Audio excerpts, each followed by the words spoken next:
একটি বেডরুম শুধু চার দেওয়ালের মধ্যে সীমাবদ্ধ একটি ঘর নয়। এটি এমন এক জায়গা যেখানে দিনের সব ব্যস্ততা, ক্লান্তি আর দুশ্চিন্তা এসে শেষ হয়। এখানেই দিনের সব কথা, হাসি, কান্না আর গল্প চুপচাপ মিশে যায় রাতের নীরবতায়।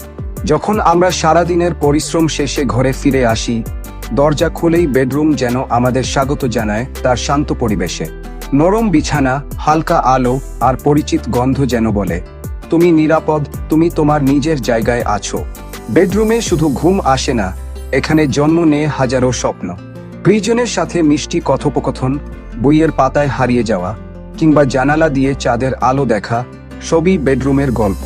এখানেই আমরা নিজেদের খুঁজে পাই আর নিজেদের সাথে সময় কাটাই। এই ঘর আমাদের শেখায়, শান্তি সবসময় বাহিরে নয়, কখনো কখনো নিজের চার দেওয়ালের মধ্যেই থাকে। এখানেই আমরা ভবিষ্যতের পরিকল্পনা করি, অতীতের স্মৃতি সাজাই আর বর্তমানের প্রতিটি মুহূর্তকে ধীরে ধীরে উপভোগ করি। একটি সুন্দর বেডরুম শুধু সাজানো আসবাব নয়, এটি সাজানো অনুভূতি, সাজানো ভালোবাসা। এখানেই আমাদের প্রতিদিনের শুরু আর শেষ। একদিনের শেষে সারা পৃথিবী ভুলে গিয়ে নিজের বিছানায় শুয়ে পড়া, এটাই হয়তো জীবনের সবচেয়ে বড় স্বস্তি।